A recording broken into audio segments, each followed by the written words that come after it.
안녕하십니까. 이차장 양수입니다. 오늘이 10월 28일 목요일, 지금 현재 시각은 4시 20분 접어들고 있습니다.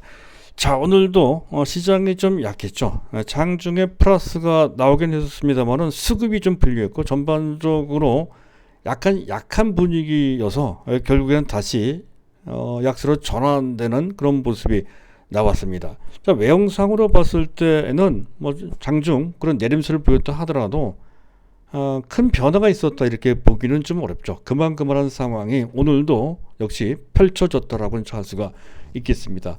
하지만 내용상 시장은 상당히 많이 달랐습니다. 판도상 그렇다는 것이죠. 가장 눈에 띄는 것은 역시 반도체입니다. 자, 반도체주들이 일제히 꽤나 탄력적으로 이제 반등을 했다는 건데요. 특히할 만한 것은 반도체와 관련돼서 특별한 호재가 있었던 것은 아니죠. 미국발 반도체 호재가 있었던 것도 아니고요. 오늘 확정 실적에 발표됐던 삼성전자 실적 호재가 이러한 분위기를 유도한 것도 전혀 아닙니다. 그동안 별반 큰 영향을 주지 못했던 SK 하이닉스의 실적과 관련된 그 호재가 이렇게 반도체 전체를 끌어올리는 호재가 됐다는 건데요. 상당히 의외입니다. 그것도 그렇고요. 또 대형주뿐만이 아니고 반도체, 스몰캡, 중소형주들이죠. 자, 이들 종목들이 일제히 꽤나 탄력적인 반등을 했다는 건데요. 어제 제가 특별히 강조드렸던 반도체주가 있죠. 다른 것 다 차치하고 이 한 종목이면 다 된다라고 딱 한 종목 짚어서 말씀드렸던 종목이 있습니다. 바로 하나 마이크론인데요. 이 종목이 11.53%나 올라갔습니다. 반도체 관련주 중에서는 가장 많이 오른 케이스가 됐죠. 공교롭게도 그렇게 된 것 같습니다. 우리가 좀 운이 좀 단 것 같고요. 어쨌든 그렇게 됐다 하는 건데, 자, 반면에 다른 파트, 특별히 최근 들어 계속 각광받았던, 어떤 측면에서 봤을 때 시장을 주도했던 2차 전지와 메타버스 테마주들이 일제히 꺾였다는 것도 그렇고요. 그것뿐만이 아닙니다. 또 바이오 관련주들도 그렇고요. 또 내수 관련주 기타 등등 실적 호재 붙어 있는 그런 종목들도 다 마찬가지입니다. 자, 이들 종목들이 마치 뭐 약속이라 한 것처럼 크게 꺾이는 상황에 나왔다 하는 건데, 자, 이것만 봐도 느낄 수가 있죠. 현재 외형상으로는 잘 안 보이지만 내면적으로 봤을 때 판도상의 큰 변화가 만들어지는 것이다, 이렇게 보인다는 것이죠. 물론 객관적으로 봤을 때는 단순 순환매 차원에서의 그런 반응 정도로 볼 수가 있겠습니다만, 가만히 들여다보면 그 이상의 의미가 담겨 있는 것으로 그렇게 판단이 됩니다. 자, 그것을 바탕으로 해서 오늘 준비한 내용은 바로 그런 것들인데요. 일단 판도를 점검을 해봐야 됩니다. 전체 시장 상황이 어떻게 흘러가는지 그걸 점검을 좀 해봐서 우리가 포트폴리오 구성을 할 때 어디다 중점을 둘 것인지, 또 뺄 건 빼고 더 할 건 더 하고 하는 데 있어서 중요한 전략적 지침이 될 것이다 판단돼서 이 점 짚어볼 거고요. 자, 그리고 SK하이닉스와 관련된 중대한 의미가 있는 변화가 있다는 거죠. 아주 결정적인 변화가 있는 것 같습니다. 그래서 반도체 겨울론을 불식시킬 수 있는 변화가 내재되어 있는 그러한 움직임이 있다는 것이죠. 그리고 LG화학도 한번 들여다보고 분리막의 공장을 세운다고 하죠. 헝가리에다 말이죠. 그것도 의미가 좀 있어요. 중대한 의미가 SK그룹과 같이 비교를 좀 해볼 필요가 있다는 거고요. 자, 그리고 마지막으로 개별 종목에서 뜨거웠던 종목들, 자이언트 스텝, 대주전자재료, 하나마이크론에 대한 기술적 분석을 해야 될 텐데 각각 그 판단이 좀 다릅니다. 그 점을 조목조목 한번 짚어서 역시 간단하게 이제 정리해서 이제 말씀을 드리는 시간을 갖도록 하겠습니다. 자, 오늘도 순서를 밟아서 일단 뭐 시장의 이슈는 특별한 이슈가 없었기에 일단 생략하고요. 시장 점검 바로 들어가도록 하겠습니다. 자, 미국의 10년물 국채 금리가 지금 현재 1.5536% 정도 수준으로까지 비교적 큰 폭으로 내려갔습니다. 이거는 의미가 있습니다. 즉 그만큼 물가 부담과 그에 연동되는 조만간 있을 테이퍼링 및 그것을 넘어 내년에 있을 것으로 예상되는 조기 금리 인상과 관련된 부담을 조금씩 덜고 있다. 거기에 내성을 구축하고 있는 단계로 접어든 것이다라고 판단되는 그런 변화가 만들어졌다는 건데, 이머징 마켓에 있는 우리 입장에서 봤을 때 중기적 추세 입장에서 매우 긍정적인 변화가 만들어진 것이다 라고 판단이 됩니다. 앞서 중요한 의미가 있다고 얘기했던 것은 이런 변화에 근거한 측면도 있다는 것이죠. 그리고 두 번째, 지금 달러 인덱스는 조금 다릅니다. 달러 인덱스는 93.8인데요. 여전히 높아요. 근데 그나마 조금 나은 것은 원달러 환율입니다. 1170원 정도, 오늘 약 1169원이네요. 잠깐 원달러 일봉 차트를 보실 필요가 있겠다 싶은데, 현재 보고 계신 화면 오른쪽 하단에 있는 차트가 원달러 일봉 차트인데요. 최근 3주 동안 내림세를 보이다가 약간 주춤되는 모습을 보이고 있는데, 이 정도면 어느 정도 안정돼가는 그런 모습이라고 할 수가 있죠. 외부 요건이 아주 유리한 것은 아닌데 어쨌든 원달러 환율이 현재 안정화되고 있다 하는 것 볼 수가 있고요.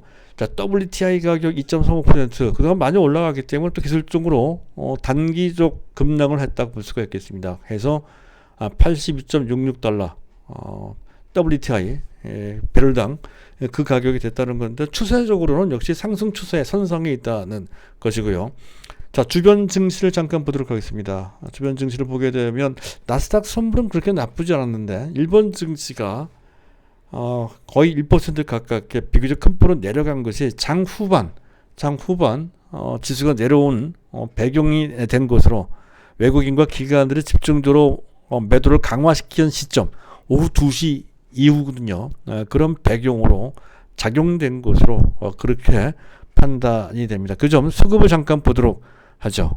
수급을 잠깐 보게 되면 일단 자막을 지워놓고요. 테이블만 보게 되면 외국인과 기관이 대거 매도했다는 것을 알 수가 있습니다. 특히 후반대로 오후 2시 넘어서 외국인들이 집중적으로 매도했다는 것은 왼쪽 상단에 보면 꺾은 선 그래프가 중간쯤에 그 밑에 있다는 것을, 그걸 보면 특히 오후 2시, 1시 정확히 40분 정도 수준에서 갑작스럽게 집중적으로 매도했다는 것을 볼 수가 있습니다. 아마 일본 증시 따라서 그렇게 단기적으로 대응한 것이다 이렇게 판단이 되고요.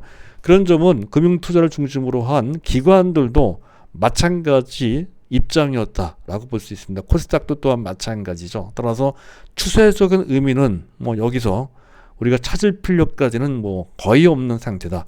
그렇게 이제 보시면 될 것 같고요. 자, 보다 중요한 것은 베이시스입니다. 베이시스.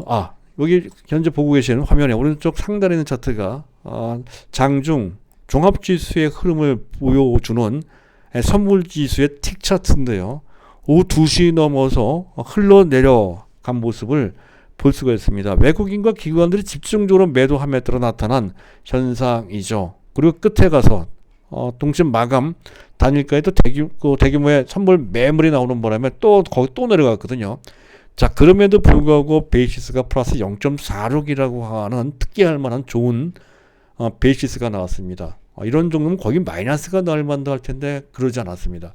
자, 여기에 의미가 있다는 것이죠. 그래서 전체 흐름으로 보면 두 가지 큰 긍정적인 현상. 하나는 미국의 10년물 국채금리가, 우리나라 국고채 금리가 3년물짜리가 2% 넘어갔음에도 불구하고 미국의 10년물 국채금리가 내려갔다는 것 하고, 그리고 베이시스입니다. 두 가지 측면에서 봤을 때 뭔가 긍정적인 그 상황을 현재 예고하고 있는 것이다 라고 판단된다는 것이죠. 그 그림에는 지수 상승 장세가 있고요. 지수 상승은 반도체 강세장을 또 의미한다는 거죠. 그런 측면에서 또 역시 반도체가 반등한 것은 단순한 낙폭과에 따른 순환매적 반등 이상의 성격을 갖고 있다. 이런 관점으로 볼 필요가 있다는 것이죠. 그래서 그 점 한 가지 먼저 말씀을 드렸고요.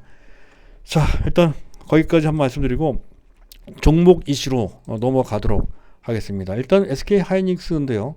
SK 하이닉스가 한지 9만 원대도 한때 깨질 정도로까지 많이 내려갔다가 그 상태에서 꽤나 많이 반등이 나오면서 106,500원까지 오늘만 해도 근 5% 가까이 올라가면서 전체 반도체 주들을 선도하는 그런 모습이 나타났다는 건데, 그 자체로 의미가 있어요. 일단 실적이 상당히 좋죠. 실적이 매출이 11조 8천억 정도 되고 작년 동기 대비 45% 사상 최고의 매출이 이미 나왔다는 거고요. 매출만 본다면 이미 절정기에 다시 도달한 그런 모습을 볼 수가 있습니다. 그리고 영업이익 규모도 4조 1718억 정도인데요. 이것도 사상 두 번째 수준, 2018년도 이후에 처음이죠. 그리고 그 신장률이 무려 220%, 작년 동기 대비 근 3배나 된다는 거고, 더욱더 놀라운 것은 OPM입니다. 영업이익률입니다.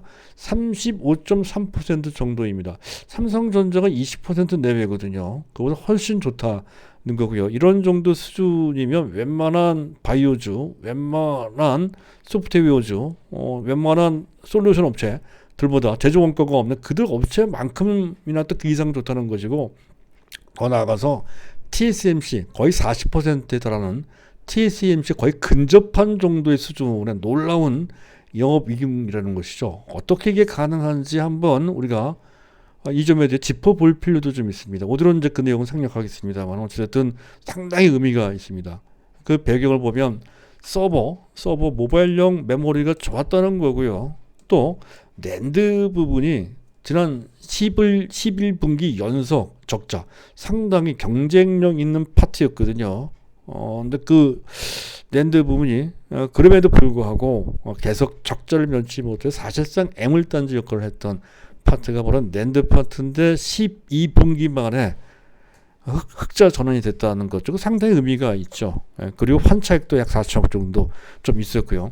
근데 이것을 다시 정리해서 말씀드리면 이게 들어가 있다는 것이죠. 수익성 중심 경영을 했다는 건데, 그 내용을 보면 공급 조절을 했다. 인위적으로 말이죠. 즉 지난 3분기 판매 또는 생산 비트 그로스, 비트는 반도체를 그 카운트할 때 쓰이는 최소 단위가 비트라고 하죠. 그 비트로 환산한 반도체 생산이나 또는 소비 수요의 성장률을 뜻합니다. 비트 그로스입니다. 그 비트 그로스가 판매 분야의 비트 그로스가 마이너스 1.6%, 원래는 분기당 평균 4 내지 5%가 정상입니다. 근데 오히려 마이너스가 나왔다는 거죠. 그만큼 공급이 그 전보다 좀 덜 됐다 하는 건데, 약간 이게 핵포인트입니다. 핵심 포인트. 약간 자연적으로 그렇게 됐다기보다는 SK 하이닉스가 의도적으로 공급을 조절했다는 건데, 여기서 또 키포인트 하나 더 있습니다.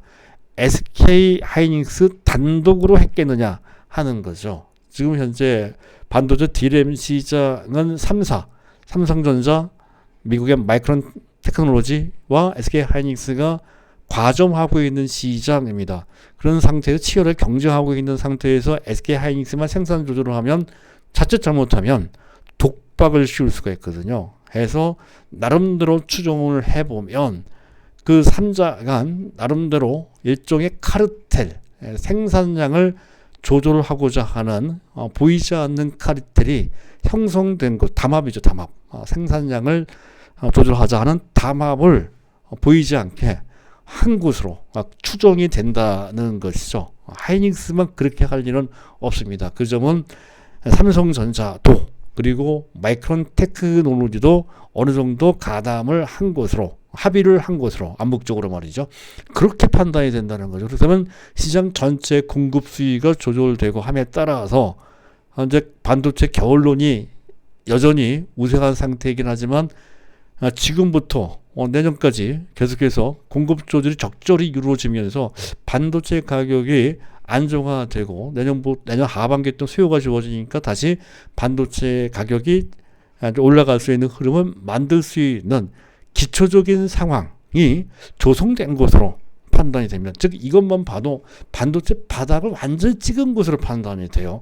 이게 두 번째 이유입니다. 반도체가 바닥을 찍고 올라설 수 있는 환경이 만들어졌다. 이 얘기는 삼성전자뿐만이 아니고 반도체 중소형중한테도 추세적인 호재로 볼 수 있는 그런 상황이라는 거죠. 그런 측면에서 의미가 좀 있는 것 같습니다. 그래서 메모리 반도체 가격 하락세가 진정됐을 뿐만 아니라 반전의 계기가 만들어진 것으로 판단된다 하는 관점에서 볼 수 있다는 거죠. 그런 관점에서 본다면 반도체, 저는 삼성전자 및 중소형주는 하나 마이크론만 하면 된다 했던 건데, 이런 정도라고 한다면 굳이 그 두 종목에 고집할 필요도 없을 것 같습니다. 장비 업체들이 있죠. 다 개찐도찐입니다. 뭐 테스, 유진테크 잠깐 볼까요? 이 얘기가 나온 김에 테스도 그렇고요. 뭐 유진테크도 그렇고요. 또 현재 원익 IPS 그 외에 뭐 보면 이오테크닉스 다 마찬가지죠. 이오테크닉스 그리고 소재 업체도 마찬가지입니다. 뭐 동진세미캠, SNS텍 뭐 이런 종목 그리고 비미료 반도체, 테스나 이거 다 마찬가지입니다. 약간 별도로 보는 종목은 하나마이크론인데 그래도 하나마이크론이 가장 많이 올라가서 우리는 그 흐름에 어찌됐든 동참하고 있는 상황이 됐다. 이렇게 이제 볼 수 있는 것이고요. 약간 운도 따른 거죠. 자, 그렇게 이제 보시면 될 것 같고요. 자, 그래서 삼성전자가 동참하면 더욱더 그 판단은 쉬워집니다. 적극적으로 그 장비 업체 아무거나 사도 된다 싶은데 사실은 뭐 큰 차이가 없습니다. 그랬을 때 우리는 가장 보편적인 점으로 원익 IPS를 제가 말씀을 드리고 있죠. 현재 그것이 뭐 불편하다라고 했을 때, 마음에 안 든다 했을 때 다른 종목을 선택해도 되고요. 그리고 현재 테스나 원래 갖고 있었던 종목이죠. 갖고 계신 분들이 있죠. 그런 분들은 계속해서 이 종목 갖고 있으면 되겠습니다. 자, 그리고 LG화학입니다. LG화학도 차트를 잠깐 보도록 하죠. LG화학은 참 이 종목도 우리를 참 속속였던 종목이죠. 작년까지만 또 금년 중반까지만 하더라도 LG화학은 제가 계속 끌고 가고자 했던 F4에 해당되는 그런 종목이었다는 건데 계속 악재가 쏟아져 나옴에 따라서 그것을 SKC로 전환하고자 이렇게 이제 권유를 드렸던 주인공이고요. 그리고 물론 그 당시 그래도 LG화학이 좋으니까 끝까지 가지고 가고자 하는 분들은 계속 갖고 있으면 됩니다 라고 했던 바로 그 종목인데, 그 조정 기간이 차트를 보니까 어느새 금년 1월부터 최근까지 근 9개월 내지 10개월 동안 지속이 됐던 것 같습니다. 그 상태에서 바닥을 완전히 찍은 것 같습니다. 그런 내용이 현재 확인되고 있는 그런 단계에 있는 것으로 그렇게 판단이 되는데, 그 일환을 한번 보도록 하겠습니다. 일단 자, 일본의 도레이사와 분리막 공장을 헝가리의 조인트 벤처로 건립하기로 했죠. 지분은 50대 50 했다가 조만간에 추가 20%를 확보해서 70대 30으로 나눠 갖는다는 거, 일대 주주가 된다는 것이죠. 주도한다는 뜻이 되겠습니다. 그것은 유럽 시장 공략의 거점이 된다는 건데요. 자, 유럽 시장만 따진다고 해도 그 시장의 지금 성장 속도가 어마어마하게 빠르다는 건데, 신문상에 보도된 내용을 제가 인용하도록 하겠습니다. 2021년도에 2차 전지 시장의 그 규모가 82기가와트 아워. 지금 SK 하이닉스나 또는 LG화학의 미국 공장 하나에서 나오는 규모가 30기가와트 아워 정도거든요. 어쨌든 지금 그런 정도 규모입니다. 82기가 와트 아워 정도인데 2026년 5년 후에는 지금 현재 5배 정도 수준인 243기가 와트 아워가 될 것이다라고 하는 분석에 나와 있다는 건데, 그래서 CAGR이 38%라고 합니다. CAGR은 연간 성장률입니다. 연간 성장률이 5년간 38%라는 건데, 이거는 벌써 1년 내지 2년 전에 나왔던 아주 평범한 전망입니다. 최근에 테슬라 실적이나 기타 전기차 업체들의 실적을 보면 그 외형 성장이 40% 정도가 아니죠. 60% 내지 심지어는 70% 이렇게 나온단 말이죠. 그래서 이 전망은 너무 보수적인 전망입니다. 실제로는 거의 50% 내지 60%, 특히 유럽은 빠릅니다. 그래서 그런 정도로까지 빠르게 성장한다는 그 개념을 현재 알고 있어야 될 것 같고요. 그리고 더 나가서 얼마 전 LG전자 분리막 코팅 사업부를 인수했죠. 이것 때문에 LG전자가 조금 약했던 측면, 성장 동력 중에 하나 빠진다는 것 때문에 LG전자가 상대적으로 약한, LG전자한테는 악재가 됐다는 건데 삼성 현재 LG화학한테는 좋은 그런 내용이 된다는 거죠. 근데 가만히 보면 2차 전지와 관련된 모든 소재부터 현재 연구개발 완제품까지 현재 모든 연구개발 및 완제품을 만드는 그 공정 모두가 LG화학 하나의 업체로 귀결되고 있다는 것을 알 수가 있죠. 그 생태계가 LG화학이라고 하는 단일 업체로 내재화되고 있다는 것을 알 수가 있습니다. 물론 LG 에너지 솔루션이 분리 독립되지만 지분 100%를 현재 LG화학이 갖고 있으니까 사실상 LG화학이나 마찬가지입니다. 결국 LG화학의 모든 소재부터 완제품까지 만들어지는 제작 공정 모두가 현재 LG화학이 장악하는 그러한 내재화가 생태계가 내재화된다는 그런 상황이 만들어지고 있다는 건데요. 결국 이렇게 되면 아마도 제작 공정 효율성이 극대화되는 그런 상황을 그런 상황이 될 것으로 예견할 수가 있겠습니다. 근데 그 점이 SK그룹과는 좀 다르죠. SK그룹도 똑같이 내재화는 맞긴 맞는데 SK이노베이션이나 또 주식회사 그 SK나 이런 쪽으로 어떤 특정 계열사가 단독으로 그런 내재화하는 것이 아니라 그룹 전체가 각각 계열사가 분업화됨으로써 내재화하는 보다 좀 폭이 넓은 그런 내재화를 추진하고 있다는 것에서 LG화학과 좀 다릅니다. 양당 간에 뭐가 낫고 뭐가 모자라고 이렇게 단정적으로 얘기할 수가 없죠. 단지 이제 지금 제작 공정 효율성만 따진다면 LG화학이 유리할 것 같고요. 전체적으로 외연 확장성을 본다고 한다면 SK그룹 쪽의 방식이 더 나을 것 같습니다.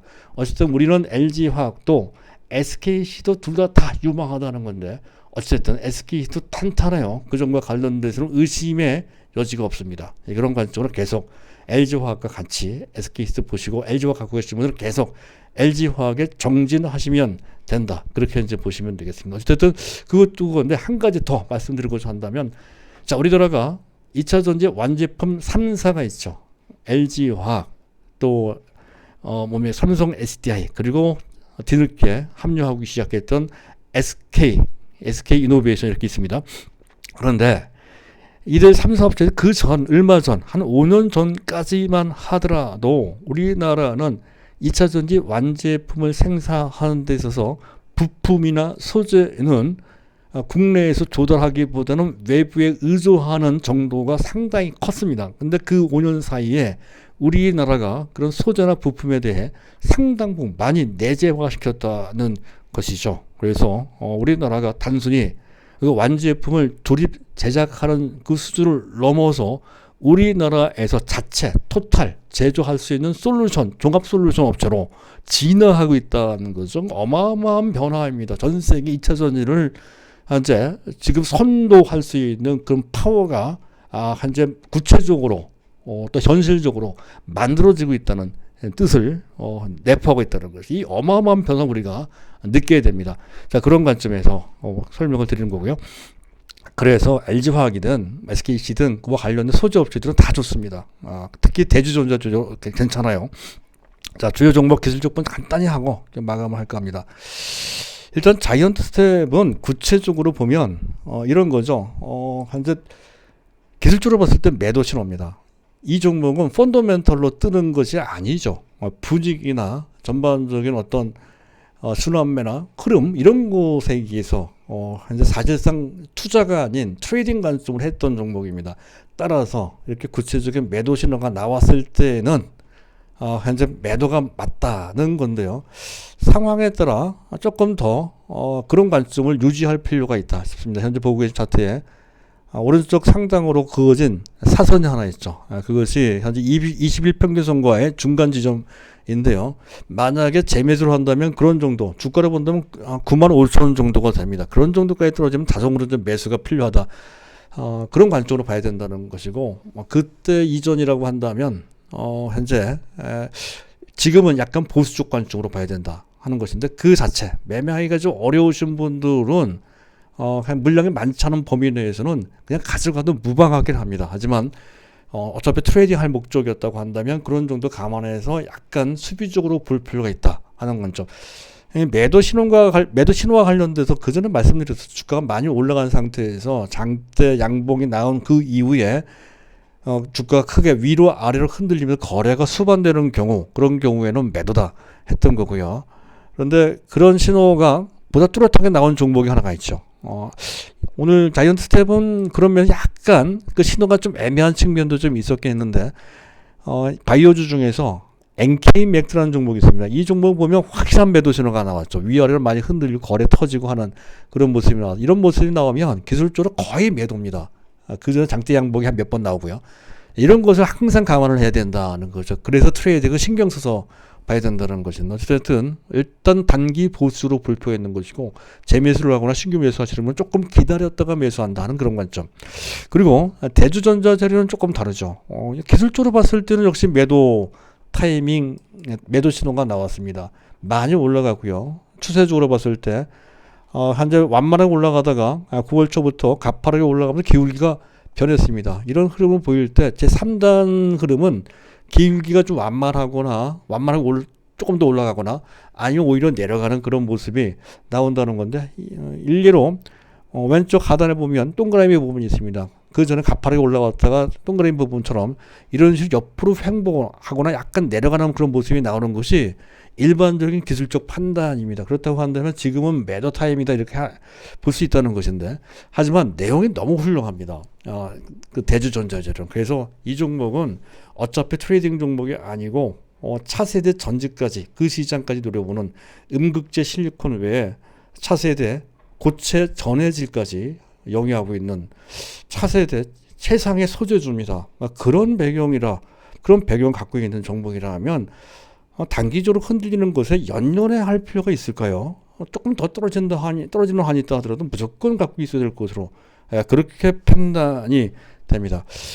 자, 하나마이크론도 약간 판단이 달라질 수 있다는 건데요. 기술적으로 봤을 때 너무 많이 올라왔습니다. 그래서 이것도 조심할 때입니다. 기술적으로는 물량이 많으신 분들은 매도를 고려해야 된다는 거. 신규 매수하시는 분들도 따라가면서 매수하기 나쁘죠. 더군다나 지금은 반도체주 중에서도 대안이 많이 생길 수 있는 자리입니다. 그런 상황입니다. 그렇다고 한다면 구태여 현재 하나마이크론에 고집할 필요는 없죠. 물론 하나마이크론은 워낙에 출중한 스토리를 갖고 있습니다. 그렇다고 한다면 일정 물량에 대해서는 당연히 떨어지는 한이 있다 하더라도 가져가는 게 원칙입니다. 그것도 권해드리고요. 다만 기술적으로 물량 조절이 필요하신 분에 국한해서 추가적으로 더 올라가는 상황이 나오거나 구체적으로 추가적인 매도 신호 아까 얘기했던 단순하게 보시면 돼요. 복잡하게 하면 판단이 안 돼요. 단순하게 주가가 또 많이 흔들리고 거래 터지고 하는 그런 단순한 매도 신호가 나오면 한 번쯤 매도하는 것도 고려해 볼 수 있다는 건데 그게 어렵다고 한다면 그냥 갖고 계세요. 이 종목 갖고 있어도 되는 종목입니다. 자이언트 스텝이 하고는 좀 다르죠. 이 종목은 펀더멘트 뒷받침 장래가 보장되는 장래를 우리가 기대해 볼 수 있는 그런 종목입니다. 그래서 하나마이크론은 기술적으로는 매도 신호가 나왔지만 매도 신호가 아니라 기술적으로 부담이 되는 가격 수준이지만 매도 신호가 나온다 하더라도 그런 곳에 연연하지 말고 그냥 밀고 나가도 된다는 것이고 다만 매매를 원고자 하시는 분들은 구체적으로 매도 신호가 나왔을 때 캐치해서 그냥 단기 매도해도 된다 하는 정도로 정리해 드릴 수가 있겠습니다. 자, 여기까지입니다. 감사합니다.